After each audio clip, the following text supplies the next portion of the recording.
하나님께서 기쁘게 받으신 줄로 믿습니다. 2025년도 표 제가 앞부분을 선창하면 여러분 후창하시기 바랍니다. 내 손에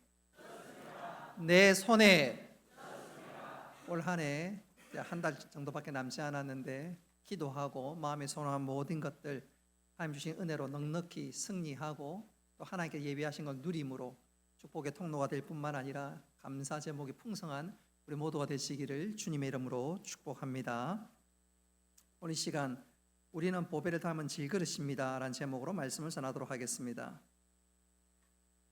어떤 중학생이 초등학교 티를 다 벗어버리고 본격적인 사춘기에 돌입하게 되었습니다. 그러는 가운데 한 가지 고민이 생기기 시작했습니다.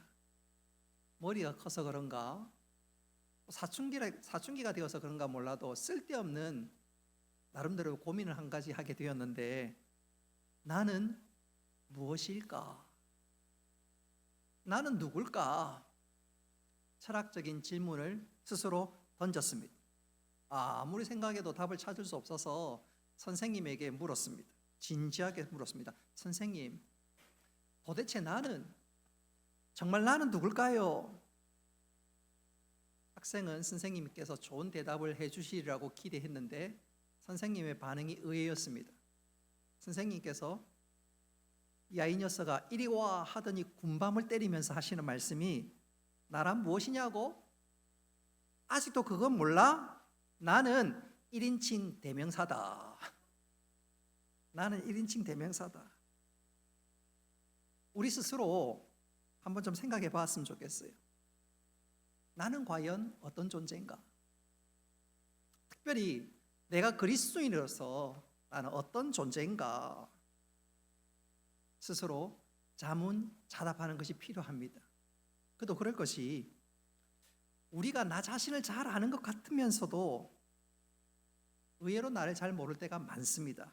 예컨대 많은 그리스도인들이 병에 걸렸거나 혹은 쓰라린 실패를 경험하고 난 이후에 아하, 내가 이런 존재였구나, 내 모습을 새롭게 깨닫는 경우들이 혹 있습니다.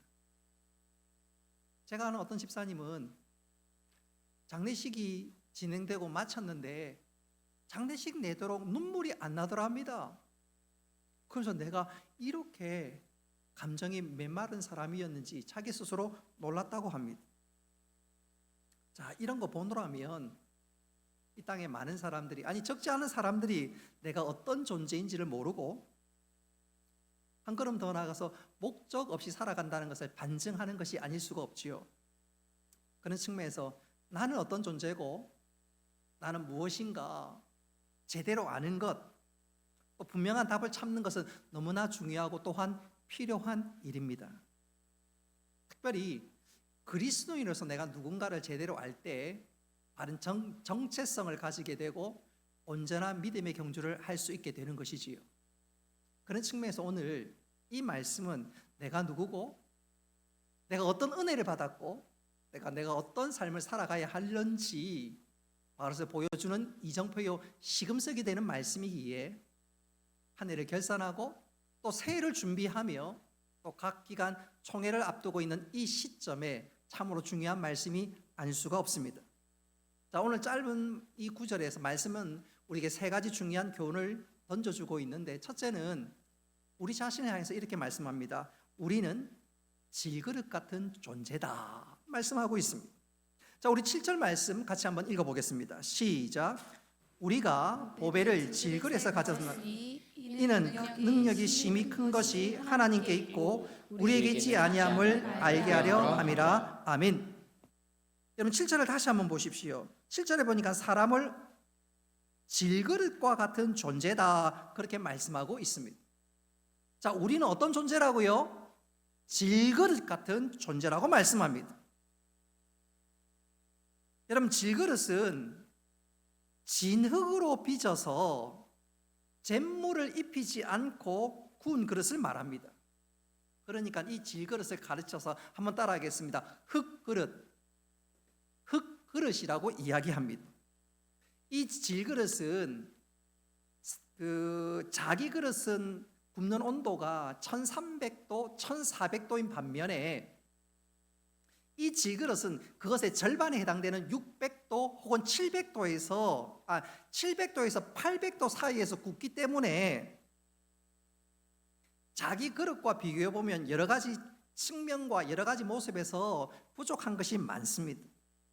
또 잿물도 묻히지 않고 만들기 때문에 물 흡수력은 강할런지는 몰라도 겉면에 윤기도 없고 또 연질인 까닭에 쉽게 깨어집니다. 이 질그릇은 방금 제가 흙그릇이라고 말씀드렸는데 이 질그릇의 특징이 어쩌면 우리의 모습과 너무너무 비슷합니다. 이 질그릇이 우리가 너무너무 비슷한데 예컨대 처음 사람 아담, 이 아담의 이름의 뜻이 흙이라는 말입니다. 흙이란 말입니다. 그리고 이 아담은 흙으로부터 왔습니다. 그래서 사람은요, 이 질그릇과 너무너무 유사한 특징들이 몇 가지가 있는데 그 중에 가장 중요한 것 중에 하나가 잘 깨어집니다. 질그릇이 흙그릇이라고 얘기했던 것처럼, 말씀드렸던 것처럼 사람은 흙으로 만들었는데 유사성이 너무너무 많습니다. 그 중에 하나가 잘 깨어집니다. 멀리 볼 것도 없고요, 나이가 들어가면서 깨어지지 않는 것이 아무것도 없지요. 머리부터 발끝까지 어디 상한 곳이 있던가요? 어떤 사람은 허리가 아프고, 어떤 사람은 무릎이 아프고, 어떤 사람은 심장이 안 좋고, 어떤 사람은 콩팥이 안 좋고, 또 얼굴로 올라갈수록 얼굴은 피부에 팽팽했던 피부는 온데간데 없고, 거울에 보면 30대 얼굴을 기대했는데 거울 보면 70대고 뭐 60대고 깜짝깜짝 놀랄 때가 있지. 아픈 데는 왜 그리 많은지. 근데 겉만 그럴까요? 겉만 그렇게 깨어지고 문드러지고 그렇습니까? 실상은 우리의 속은 더 그렇습니다. 이 자리에 앉아있는 사람들 치고 내 속에 상처 없는 사람, 나는 상처가 하나도 없다 말할 수 있는 분은 아무도 없을 거예요. 속이 문드러지고 속병을 안고 마음의 상처를 안고, 뿐만 아니라 사랑 관계에서 실패, 직장 생활에서 또 실패, 여러 가지 그 실패로 입은 상처. 나이 들어서만 그런가요? 아닙니다. 젊은 사람들도 많습니다. 마찬가지지요. 그래서 김난도 교수가 그런 말을 했지요. 아프니까 청춘이다. 젊어도 깨어진 곳이 많다 그 말입니다. 자, 오늘 말씀에 나와 있는 것처럼 우리가 질그릇이라고 얘기하는데 그만큼 우리는 연약하고 깨어지기 쉬운 존재라고 말씀하고 있는데, 여러분 질그릇은 이렇게 연약하고 깨어지기 쉽고 그것이 바로 우리의 특징이라고 말할 수가 있습니다. 근데 우리의 특징은 그것으로 끝나는 것이 아니지요. 여러분, 우리가 예수님을 믿는다고 해서 질그릇 같은 우리가 어느 날 갑자기 금그릇, 은그릇 되는 것이 아닙니다. 예수 믿는 그 순간 갑자기 능력을 받고 뭐 대단한 사람으로 변화되는 것이 아니지요. 우리는 여전히 연약하고 때로는 가치 없는 사람처럼 보일 수가 있습니다. 근데 중요한 것은 비록 내가 질그릇이긴 하긴 하지만 그 다음이 중요한 것이 있는데, 그것은 바로 내가 질그릇은 질그릇인데 그 속에 보배를 담은 질그릇인 줄 믿으시기를 바랍니다. 여러분, 여기에 진리가 있습니다. 질그릇은 깨어지기도 쉽고 별로 가치도 없어 보입니다. 그러니까 사람들이 함부로 다루고 어떨 때는 휙 던지기도 하고 또 하찮게 취급하기도 하지만, 우리가 그런 존재고 그런 모습이기는 하나 우리는 그런 것으로 끝나는 것이 아니라 질그릇 같은 우리이지만 우리에게는 무엇이 담겨 있다고요? 보배가 담겨 있습니다. 여러분, 그 보배가 우리 주 예수 그리스도인 줄 믿으시기를 바랍니다. 저는 그래서 이렇게 한번 강조하고 싶어요. 1945년도에 맥어더 장군이 일본 측으로부터 무조건 항복하겠습니다라는 항복 문서를 받아들고 그것을 승인하는 최종 사인을 하게 됩니다. 당시 맥어더 장군이 사인할 때 그 사인하던 만년필은 대단한 만년필이 아닙니다. 우리로 치면 뭐 몇만 원 정도 하겠지요.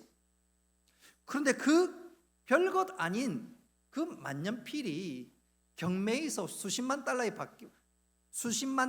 팔리게 되고 나중에는 박물관까지 가게 되는데 그 이유는 분명합니다.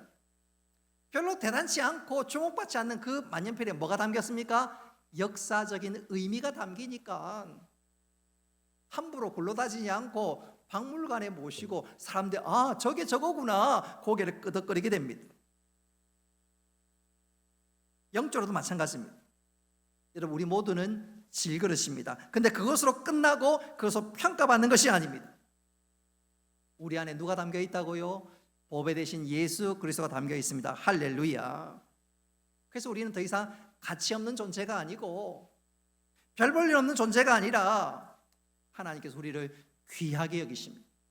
당신의 눈동자로 우리를 지키시고 보호하시고 영원부터 영원까지 우리를 지켜주신 줄 믿으시기를 바랍니다. 바로 여기에 우리가 감사가 있고 찬양의 이유가 있는 것 아닙니까?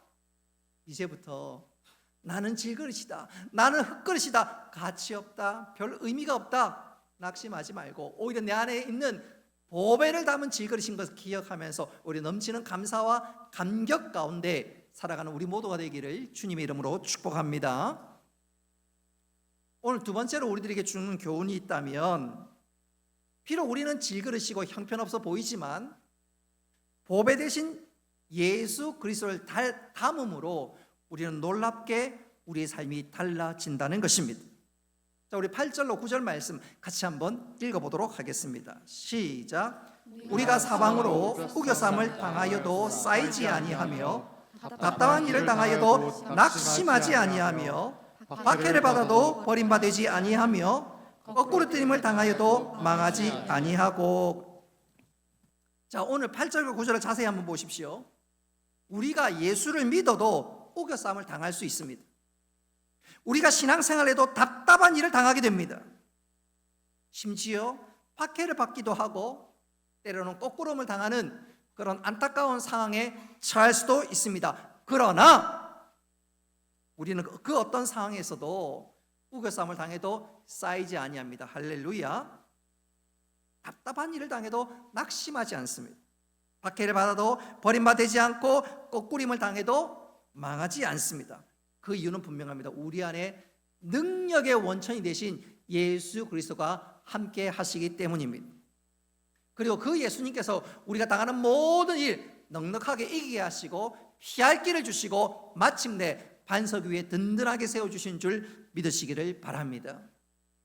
대표적인 한 사람을 꼽으라면 성경에 등장하는 위대한 사도 바로 바울입니다. 여러분, 사도 바울이 사도행전 16장에 보면 전도하다가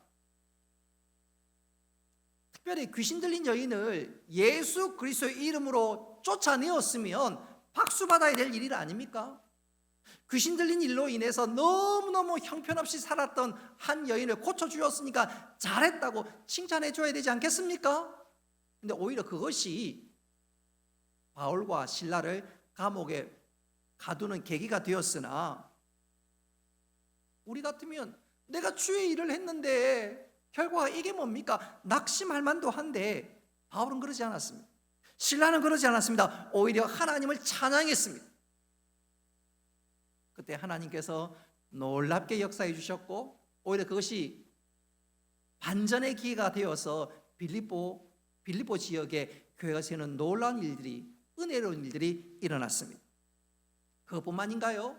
사도행전 23장에 보면 바울을 죽이기 전에는, 변절자 바울을 죽이기 전에는 내가 먹지도 마시지도 않겠다고 결심했던 사람이 40여 명이나 되었습니다.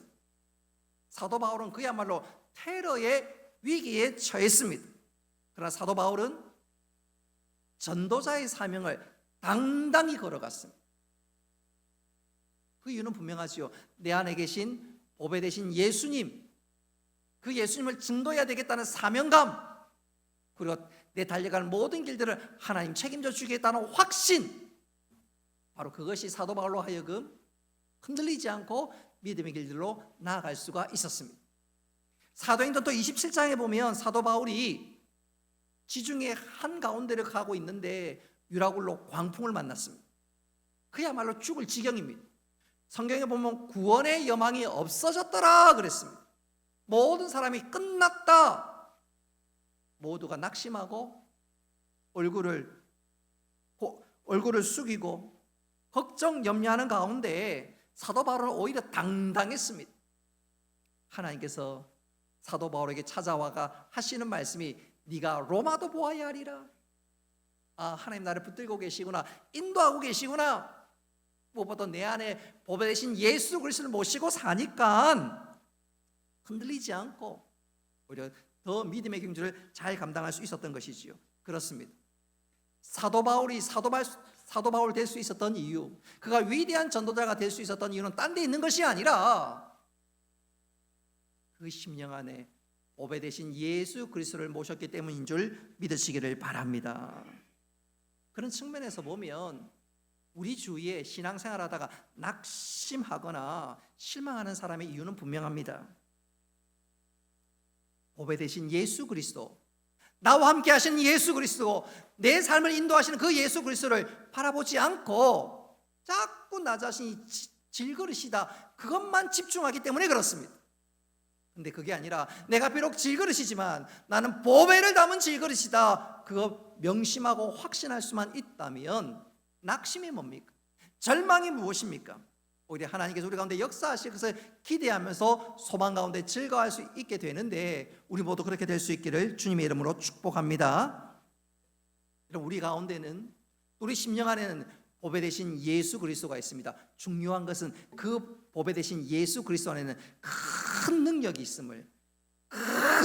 있음을 믿으시기를 바랍니다. 우리 7절 말씀 다시 한번 읽어보겠습니다. 시작. 우리가 이 보배를 질그릇에 가졌으니 이는 심히 큰 능력은 하나님께 있고 우리에게 있지 아니함을 알게 하려 함이라. 아멘. 7절에 보십시오.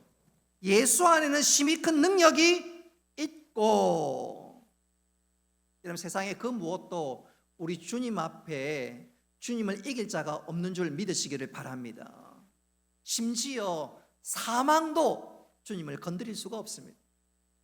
우리가 그 주님 바라보고 그 주님 의지할 때 위기는 위기가 아니라 오히려 위기는 기회가 되고 그 위기는 변하여 감사와 간증거리로 화하게 되는 줄 믿으시기를 바랍니다. 그러니까 우리가 질그릇이라고 해서 낙심하지 말고 보배를 담은 질그릇임을 기억하면서 오히려 감사하고 넘치는 감격이 우리 마음 깊은 곳에서 우러날 수 있기를 바랍니다. 그런 측면에서 질그릇과 관련된 시를 제가 한번 읽어드리도록 하겠습니다. 이 시인이 이름이 무엇인지는 나와 있지는 않습니다. 본인을 무명의 시인이라고 소개했고 그 시의 내용은 다음과 같습니다. 제가 한번 읽어보겠습니다. 난 질그릇입니다. 손님들이 오면 내놓을 수 없는 그릇, 내 모습이 너무 초라했습니다. 속에 무엇을 담을 수 있을까? 항상 우울했습니다. 누구는 좋은 그릇, 무엇이든 담을 수 있는 향기 나는 그릇, 세상이 부러워할 만한 빛을 담은 그릇, 희귀성을 지닌 보석으로 만들어진 그릇. 난 그런 그릇이 아닙니다. 그냥 질그릇입니다. 그런데 보배이신 그분이 직접 오셔서 조심스럽게 내게 말씀을 건네시며 작은 질그릇아, 내가 네게 거하기를 원한다. 그래도 되겠니? 질그릇은 깜짝 놀랐습니다. 그 귀한 보배, 세상에 하나밖에 없는 보배가 내 안에 거하기를 원하는 것이 그저 너무 놀랍기만 했습니다. 전 보배를 담은 질그릇입니다. 그렇습니다. 보배가 담겨 있기에 질그릇인 저도 가치가 있습니다. 여러분, 우리 안에 보배 되신 예수 그리스도가 머무시는 줄 믿으시기를 바랍니다.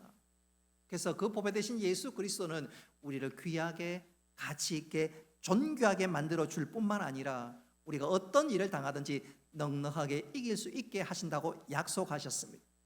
이후로 질그릇만 바라보고 낙심하고 원망하고 한숨 쉬고 가슴을 치는 자가 아니라 오히려 보배를 담은 질그릇, 내 안에 예수 그리스도로 인해서 오히려 넘치는 감사와 감격, 그리고 내가 내 가운데 행하실 일들을 기대하고 소망하면서 이 믿음의 길들을 기쁘게 나아가는 우리 모두가 되시기를 주님의 이름으로 축복합니다. 마지막 세 번째로 오늘 주는 교훈이 있다면, 질그릇과 같은 나는, 한번 따라합시다. 내가 죽어야 능력이 삽니다. 내가 죽어야 능력이 나타납니다. 내가 죽어야 말입니다. 우리 10절 말씀 같이 한번 읽어보겠습니다. 시작. 우리가 항상 예수의 예수의 죽음을 죽음을 몸에 짊어짐은 예수의 예수의 생명이 생명이 또한 또한 우리 몸에 나타나게 하려 함이라. 아멘. 오늘 이 10절 번역이 조금 아쉽습니다. 이 10절 번역을 정확하게 번역을 하면 이런 뜻입니다. 한번 들어보십시오. 우리가 항상 예수의 죽은 몸을 짊어지고 다니는 것은, 그런 말입니다. 그러니까 이 10절이 무슨 뜻인가요? 예수님의 죽음과 함께 내가 날마다 죽노라. 더 쉽게 말씀드리면, 내가 죽어야 나를 통해서 예수 그리스도의 생명이, 능력이 나타난다. 바로 그것입니다. 그렇습니다. 내 가운데 은혜와 능력이 나타나려면 내가 내 삶을 자랑하고 내 의지대로 하는 것이 아니라 내 속에 계신 보배 예수 그리스도를 의지하고 살 때, 나는 죽고 예수가 살 때 내 삶 가운데 주님이 역사하시고 주님께서 우리 가운데 놀라운 은혜를 베풀어 주십니다. 할렐루야. 내가 죽어야 됩니다. 내가 죽어야 돼요. 그리고 내가 죽을 때, 그리고 주님만 존귀되기를 원할 때 능력이, 주님의 능력이 나타날 뿐만 아니라 주님께서 우리를 아름답게 존귀하게 세워주신 줄 믿으시기를 바랍니다. 저는 이것을 이렇게 한번 강조하고 싶어요. 임진왜란 전까지만 하더라도 조선이 그릇, 자기, 도자기 이거 만드는 데 있어 탁월한 국가였으나 임진왜란 이후에 적지 않은 도공들이 일본으로 잡혀갔고, 또 그들의 후손들이 결국 일본을 유명한 도자기를 만드는 나라로 만들었는데, 그래서 그런지 몰라도 일본 사람은 도자기를 귀하게 여기고, 그런 가운데 만에 하나 이 귀한 도자기가 깨어지면 우리 같으면 버릴 만도 한데 그들은 버리지 않고 이 도자기를 수리해서 사용하게 되는데, 그 깨어진 도자기를 수리하는 기법을 가르쳐서 킨즈키 기법이라고 합니다. 킨즈키. 그림을 자세히 한번 보십시오. 이 킨즈키 기법은 뭐냐면, 깨어진 도자기를 버리는 것이 아니라 깨어진 조각난 도자기를 어떻게 하든지 붙여가지고 깨어진 그 선을 따라서 금가루나 은가루를 장식합니다. 그래서 깨어진 그릇은 그것을 버리는 것이 아니라 오히려 금가루나 은가루를 장식하고 붙여서 오히려 한 단계 높은 공예품으로 만듭니다. 그러니까 도자기 자체도 귀하지만 나중에 깨어진 그 도자기를 금가루, 은가루로 붙여서 만드는 것은 나중에 도자기 위에 예술을 덮어서 한 단계 더 승격시킨다고 하지요. 그러니까 일본인 사이에서 킨즈키 기법은 예술에 예술을 더한 것입니다. 깨어지면 버릴 줄 알았는데 깨어진 것이 오히려 더 가치 있고 예술에 예술을 더하기 때문에 그 그릇은 오히려 더 비싸다고 합니다. 생각해보면 사도 바울이 그랬습니다. 그는 예수 그리스도를 모신 것만 해도 감사하고 나를 불러주신 것만 해도 감격스러운데, 주님께서는, 하나님께서 그를 깨뜨려서 더 귀하게 여기셨습니다. 처음에는 사도 바울이 그걸 잘 몰랐어요. 근데 내가 깨어진 것이 오히려 하나님께 더 빛나게 만들어주신 것을 깨닫게 되자 그의 입술에서, 그 마음 깊은 곳에서 감격이 터져 나왔습니다. 그래서 그가 고린도후서 12장 7절로 9절에 이런 말씀을 고백합니다. 우리 같이 한번, 다 같이 한번 읽어보겠습니다. 시작. 내 육체의 가시 곧 사탄의 사자를 주셨으니 이것이 내게서 떠나게 하여 내가 3번 주께 간구하였더니 나에게 이르기를 내 은혜가 내게 족하도다. 이는 내 능력이 약한 데서 온전하여 짐이라 하신지라. 그러므로 도리어 크게 기뻐함으로 나의 여러 연약한 것에 대하여 자랑하리니 이는 그리스도의 능력이 내게 머물게 하려 함이라. 아멘. 자, 보십시오. 나의 여러 약한 것들에 대하여 뭐 한다고요? 자랑하리니. 여러분, 우리 하나님께서는 킨즈키 기법의 대가인 줄 믿으시기를 바랍니다. 내가 깨어진 것, 그래서 우리는 깨어지면 끝났다, 끝! 아닙니다. 우리 하나님은 바로 그 깨어진 틈을 붙여주시고 은가로 입혀서 우리를 더 아름답게 복되게 만들어주신 줄 믿으시기를 바랍니다. 그러니까 예수 믿은 것만 해도 감사한데 깨어진 것으로 끝난 것이 아니라 더 아름답게 만들어주신 그 하나님의 놀라운 은혜, 우리가 왜 찬양하지 않겠습니까?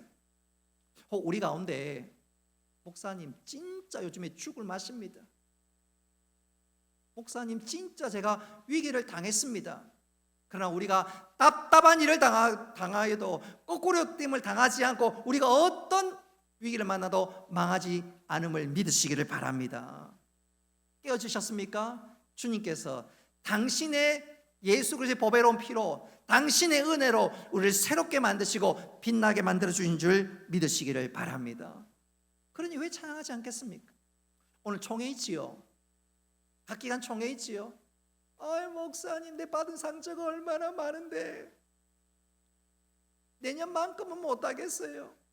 목사님, 내년만큼 내가 교사도 못하겠고 찬양대도 못하겠고요. 못해요. 내가 상처받은 건 많아요. 그러나 우리 하나님께서는 그 상처를 붙이시고 새롭게 하셔서 더 빛나게 하는 줄 믿으시기를 바랍니다. 그래서 오늘 말씀 듣고 낙심하지 말고 오히려 하나님은 킨즈기법의 대가십니다. 제가 믿고 순종하겠습니다. 하나님께서 그런 믿음의 고백을 하는 자에게 네 손에 붙였습니다 말씀하실 뿐만 아니라 우리에게 내년 한 해가 영적인 전성기가 되게 하심을 믿으시기를 바랍니다. 오늘 보배 되신 이 주님과 관련해서 마지막으로 우리가 명심해야 될 것 중에 하나가 있는데 저는 이것을 이렇게 소개하면서 말씀을 마무리하려고 합니다. 보석 중에 제일 가치 있는 보석 중에 하나가 다이아몬드인데, 이 다이아몬드가 진짜인지 가짜인지 검증하는 방법 중에 하나가 물 검증 방법이 있습니다. 진짜 다이아몬드하고 가짜 다이아몬드 모조품을 물속에 넣어보면 안 되는 거예요.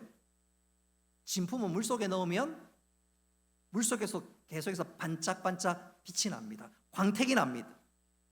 근데 물속의 모조품은요, 광택을 잃어버리고 그래서 금방 진짜와 가짜를 알 수 있다는 거지. 이건 영적으로도 마찬가지입니다. 내가 참 신자인지, 내가 보배 되신 예수 그리스도를 품고 있는지도 우리가 역경을 만나보면 압니다.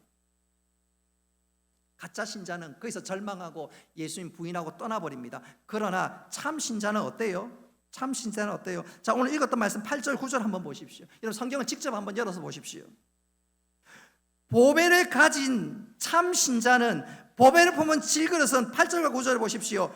사방으로 우겨쌈을 당해도 쌓이지 아니하며, 답답한 일을 당해도 낙심하지 아니하며, 박해를 받아도 버림받지 아니하며, 꺾으림을 당해도 망하지 아니하며. 여러분, 진짜 신자는 망하지 않습니다. 보배 되신 예수 그리스도로 인해서 넉넉하게 일어나게 되는 줄 믿으시기를 바랍니다. 요즘 뉴스에 보니까 경제가 어렵다, 자영업자들 너무너무 힘들다. 예, 물론 힘듭니다. 경제가 어렵겠지요. 그러나 보배 되신 예수님께서 우리의 길을 인도하시고 여호와 이르러 역사한 줄 믿을 수 있다면 낙심하지 않고 주님 가장 좋은 길을 인도할 줄로 믿습니다. 소망 가운데 즐거워할 수 있게 되는데 그 주인공 우리 모두가 될 수 있기를 주님의 이름으로 축복합니다. 이제 말씀을 맺도록 하겠습니다. 오늘 읽은 말씀 보니까 우리를 향해서 너희들은 질그릇과 같은 존재라 말씀하고 있습니다. 그래서 우리는 연약하기도 하고 잘 깨어지기도 하고 어떤 면에서 볼품 없어 보일 수도 있습니다. 근데 우리의 정체가 그것은 끝이 아닙니다. 우리는 질그릇은 질그릇인데 보배를 담은 질그릇인 줄 믿으시기를 바랍니다. 그래서 우리가 귀하고 또 보배 되신 예수 그리스도로 인해서 쓰러지지 않고 능력 있는 삶들을 살아갈 수가 있습니다. 끝으로 보배 되신 예수 그리스도를 내 안에 품을 뿐만 아니라 내가 다시 한번 죽음으로 보배 되신 예수 그리스도로 말미암아 능력 있는 삶들과 우리 가운데 행하시는 놀라운 일들을 기뻐하며 감사하면서 이 믿음의 길을 잘 경주해 나가는 우리 모두가 되시기를 주님의 이름으로 축복합니다.